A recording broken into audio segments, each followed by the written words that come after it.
Degree ಮುಗೀತು MA ಮುಗೀತು ಈಗ ನೋಡಿದ್ರ ಅಲ್ತು ಬಲ್ತು ರೀಲ್ಸ್ ಮಾಡಕ್ ಬಂದಿತ್ತಿ. ನೋಡಿದ್ರು 4 ಜನ ನಿನ್ನ ಬಗ್ಗೆ ಏನ್ ಅನ್ಕೊಳಂಗಿಲ್ಲ.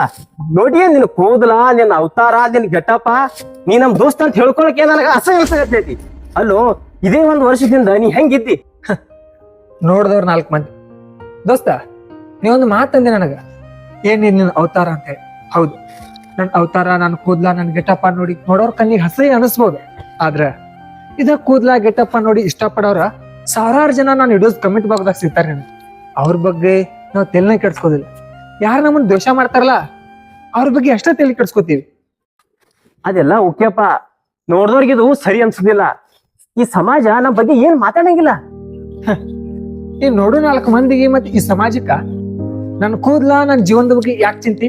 ನಿಂಗೊಂದು ಮಾತು ಹೇಳೇನ, ನನ್ ಜೀವನದಾಗ ನಾ ಏನೋ ಮಾಡಕ್ ಹೋಗಿ ಹಿಂಗ ಇದ್ಕೊಂಡ ಸಕ್ಸಸ್ ಆಗ್ಲಿಲ್ಲ ಅಥವಾ ಜೀವನದಾಗ ಏನೋ ಮಾಡ್ಲಿಲ್ಲ ಅಂತ ಇಟ್ಕೋ, ಅವಾಗ ಈ ಸಮಾಜ ನೋಡು ಈ ಹುಡುಗ ಕೂದ್ಲ ಬಿಡಾಕ, ಫ್ಯಾಷನ್ ಮಾಡಾಕ, ಸ್ಟೈಲ್ ಮಾಡಾಕ ಟೈಮ್ ಸಾಲಂಗಿಲ್ಲ, ಇನ್ ಯಾವಾಗ ಸ್ಟಡಿ ಮಾಡ್ತಾನ, ಜೀವನದ ಬಗ್ಗೆ ಯಾವಾಗ ಯೋಚನೆ ಮಾಡ್ತಾನ ಅಂತಾರ.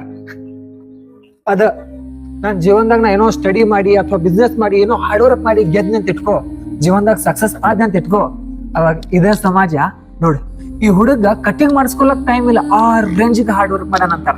ಈ ಸಮಾಜ ತಮಗ್ ಯಾವಾಗ ಹೆಂಗ್ ಬೇಕಲ್ಲ ಹಂಗ ಕಥೆನ ಸೃಷ್ಟಿ ಮಾಡ್ಕೊಳತ್ತ. ಅವ್ರ ಬಗ್ಗೆ ತಲೆ ಕೆಡ್ಸ್ಕೊಬಾರ್ದ. ಈ ಮಾತಾಡೋರು ಯಾರು ನಮಗ್ ತಂದು ಹಾಕೋದಿಲ್ಲ. ನಮ್ಮ ಜೀವನ ನಮಗ್ ಇಷ್ಟ ಬಂದಂಗ ಬದುಕಿದು ಅಂದ್ರ ಈ ಜೀವನಕ್ಕೂ ಒಂದ್ ಬೆಲೆ ಇರತ್ತ, ನಮಗೂ ನಮ್ದೇ ಇರತ್ತ.